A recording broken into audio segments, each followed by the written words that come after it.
Hello, hi കൂട്ടുകാരെ. അപ്പൊ ഇന്ന് ഹോസ്പിറ്റലിലോട്ട് പോവാണ് കേട്ടോ. ഇന്നലെ ടെസ്റ്റ് ഒക്കെ ഉണ്ട്. അങ്ങനെ റെഡിയായി ഹോസ്പിറ്റലിൽ പോയിരുന്നു കേട്ടോ. ഗൈനക്കിനെയൊക്കെ കണ്ടു.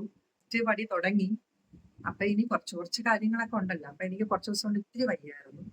അപ്പൊ അത് പോയി ടെസ്റ്റ് ഒക്കെ ചെയ്യണം. ഓരോരോ അസുഖം വന്നെങ്കിൽ നമുക്ക് സഹിക്കാം. അതങ്ങനല്ല കേട്ടോ. എനിക്ക് വരുമ്പോ രണ്ടു മൂന്ന് പേര് ഒന്നിച്ചിങ്ങ് വന്നിട്ട് അവിടെ കിടക്കാം. അപ്പൊ ഞാൻ അവരോട് പറയും, നിങ്ങൾ ഓരോരുത്തരെ വാ, ഞാൻ ഓരോരുത്തരും മരുന്ന് കഴിച്ച് കുറയ്ക്കട്ടെ.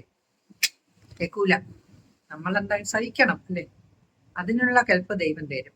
അപ്പൊ ദൈവം കൂടെ ഉള്ളതുകൊണ്ടല്ലേ ഞാൻ ഇങ്ങനെ നിൽക്കുന്നത് അല്ലേ? എന്ത് പ്രതിസന്ധി വന്നാലും നമ്മൾ ഇങ്ങനെ കട്ടക്ക് നിൽക്കും. കാരണം എന്ന് വെച്ചാൽ ഈ ഒരു ജന്മമേ എനിക്ക് അറിയാൻ പറ്റത്തുള്ളൂ കേട്ടോ. ഞാൻ മരിച്ചു പോയ ഇനി അടുത്ത ജന്മം ഞാൻ ആരാന്ന് എനിക്ക് തന്നെ അറിയത്തില്ല.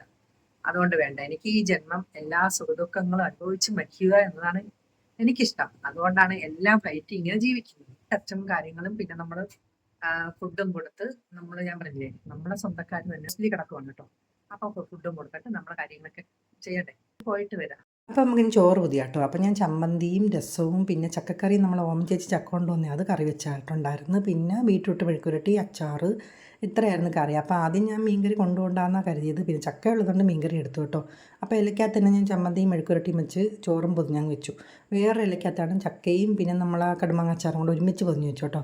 അപ്പോൾ 2 പേർക്ക് കൊടുക്കണമായിരുന്നു. അപ്പോൾ ഹോസ്പിറ്റലിൽ അഡ്മിറ്റ് ആയിരുന്നു കേട്ടോ. അപ്പോൾ ഞാൻ എന്തായാലും അങ്ങോട്ട് പോവില്ല. അപ്പോൾ പിന്നെ ഒരു ചോറ് കൂടെ കൊടുക്കാമല്ലോ എന്ന് വെച്ചിട്ട് പെട്ടെന്ന് തന്നെ എല്ലാം റെഡിയാക്കി. അങ്ങനെ ആ രസം എടുത്ത് പിന്നെ മീൻകറി ഉണ്ടായിരുന്നു, നെത്തോലിക്കറി. അങ്ങനെ അതും എടുത്ത് അങ്ങനെ ഞാൻ പെട്ടെന്ന് തന്നെ എല്ലാം പൊതിഞ്ഞ് വെച്ച് കവറിലാക്കി പോയി.